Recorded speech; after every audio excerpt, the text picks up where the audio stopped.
So the holiday season is here and we're all desperate for good ideas for gifts and Christmas shopping. If you know someone who loves reading and learning about their health, we've got you covered.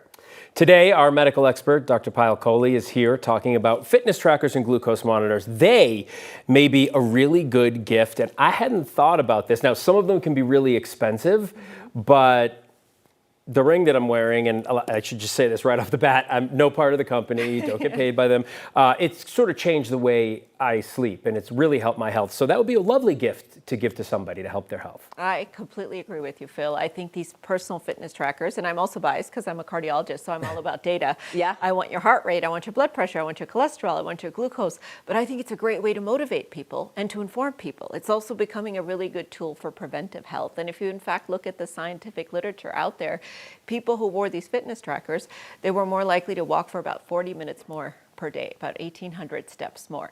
Now, here's the problem that I have with them, that they didn't look at long-term outcomes like does it actually improve your blood pressure, your weight, your cholesterol, your blood sugar, and most people stopped responding to the data from the fitness trackers in a few months.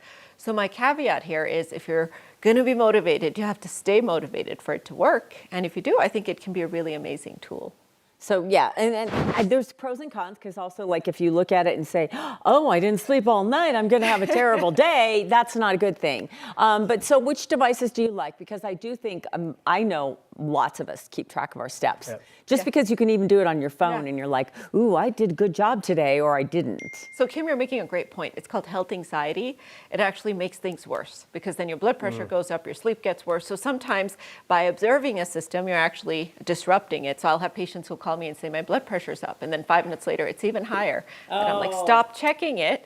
And that's my intervention. Because you're stressing out. Yeah, so you have to make sure if you're buying it as a gift that it's the right type of person. It's the person who's going to thrive on the data like you, Phil, as opposed to somebody who'll say, oh my gosh, I didn't sleep last night, my day is over today. Right type of person and right type of tracker, right? Because we were talking just before the segment, and you had tried one out, and you didn't love it because you have to wear it all the time, and if you're not used to sleeping with a watch on or a ring on or something like that. So you kind of have to know if someone's willing to wear a watch, willing to wear a ring. It is intrusive. I mean, it's part of your everyday, and you have to get used to wearing it. And you had asked him about the types. There are 4 pillars of health, and I want you to think about those 4 pillars and then think about your audience and which one you're trying to target. So the most common one is the fitness pillar, is the movement pillar, right?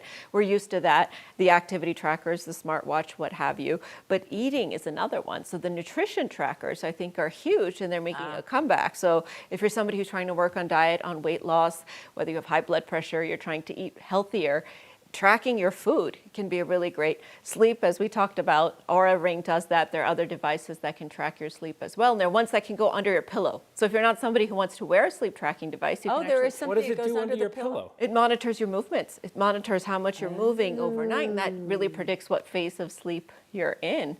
It also monitors snoring. It doesn't monitor oxygen, obviously, because it's not connected to you, but it monitors the volume of snoring and how long at night you were snoring, which can obviously be a sign of disease as well. And then stress is the last one.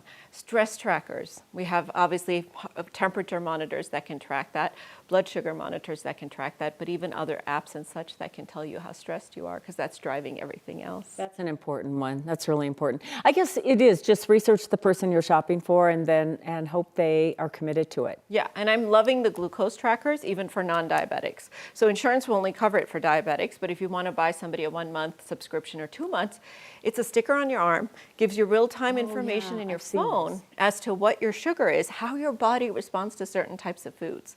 So I had a patient, for example, who was eating oatmeal and bananas every morning because he thought it was healthy, and his sugar was spiking way up from it because of the way his body processed the oatmeal. So know your audience, obviously know your targets and goals. What is it that you're trying to get them to achieve? And then know how they're going to do it. So, and also, of course, know if somebody's going to be offended by you giving them a fitness That's tracker. the thing. Like, why are you giving this to me? Oh, just want you to be healthy. What does that That's all. mean? Thank you, Dr. Kohli.